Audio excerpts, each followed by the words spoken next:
Good afternoon. Today I am back with another video to offer some encouragement.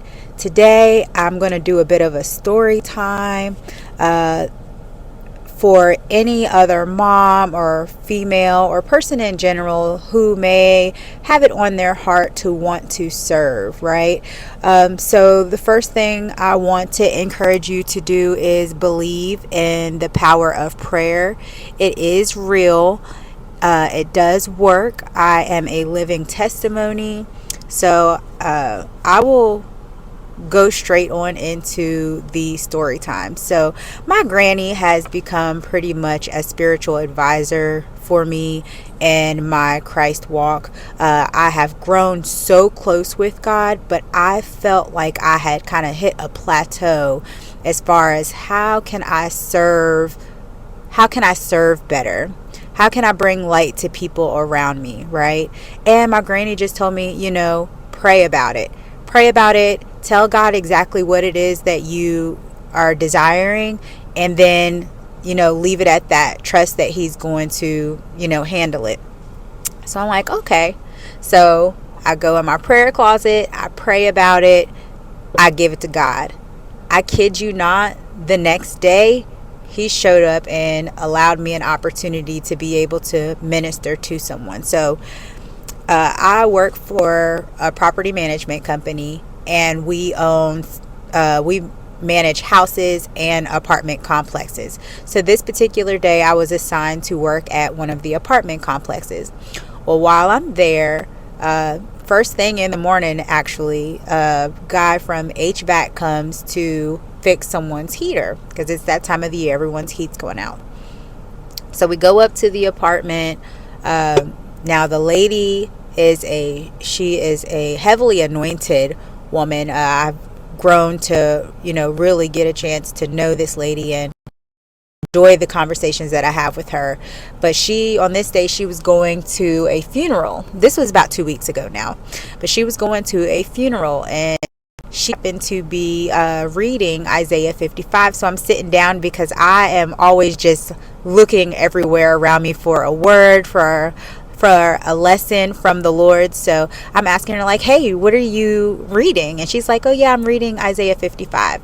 So the funny thing about it was that her key tag to get into her apartment was tag number 55, right? So I was like, oh, this might be something good for me to hear. And so she starts reading it. Now, again, she was going to a funeral. So as far as, how I received it, I felt like it was definitely a chapter that she could be able to use to minister to people while she was at the funeral. Okay.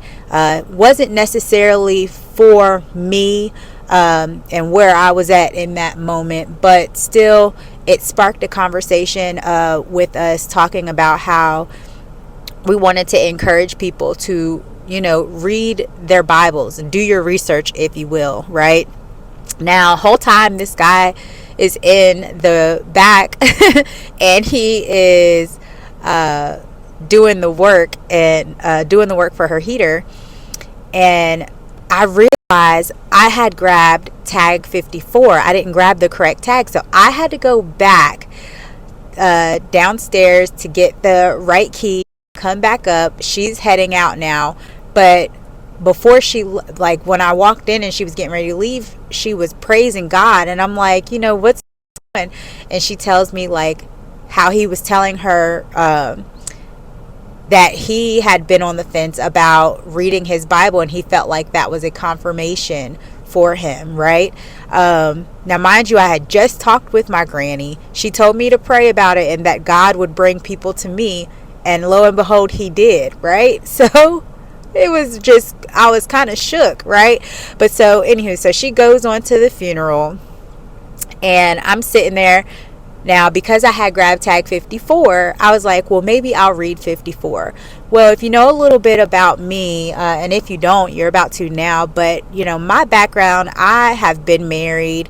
I have been divorced. I definitely had some hand in why the divorce happened, but also did feel, or go through a period of time where I felt, abandoned if you will, and just dealing with a lot of things from my past growing up, and heartache and all the things, right? So I'm reading Isaiah 54, and it's literally like calling out, I felt like, my situation. And so I'm sitting there like starting to ugly cry. I call my granny and I'm like telling her what happened and just the coincidence of how I got to this particular chapter. And so my granny is shocked and just really can't believe it. I mean, it was such a beautiful moment.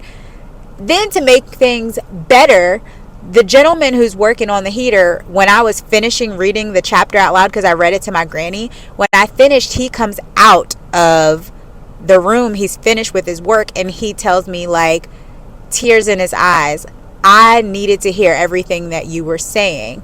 He tells me that I'm heavily anointed. He tells me that he's been on the fence, and has been trying to find his way back to God, and he felt like I was put there for a reason to bring him back to God, right? So it was just such a beautiful moment, and that is really my testimony, and why I'm a believer that if you do pray for something in your specific, as long as your heart is in the right place, God will show up, right? He will provide. And so I also want to read this other scripture that I've been, going through, because I want to be a disciple, right? A good disciple. And so John 4:34, it says, then Jesus explained, my nourishment comes from doing the will of God who sent me, and from finishing his work. You know the saying, 4 months between planting and harvest, but I say, wake up and look around. The fields are already ripe for harvest.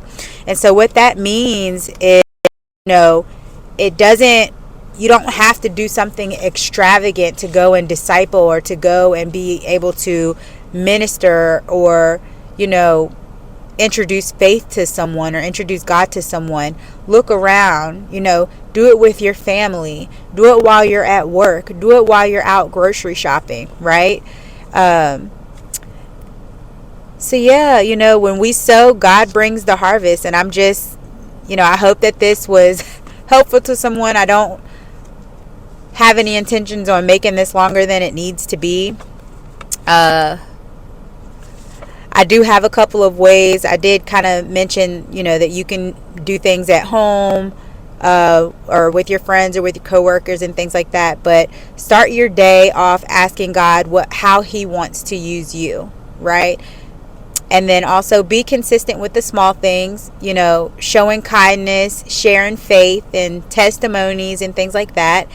And then trust your efforts aren't wasted, even when you don't see the results right away. And then celebrate when you see harvest, because that is God's work. That's God using you. So I hope this message was useful to someone. I hope that you guys have a blessed day, and I hope that you will join me next time.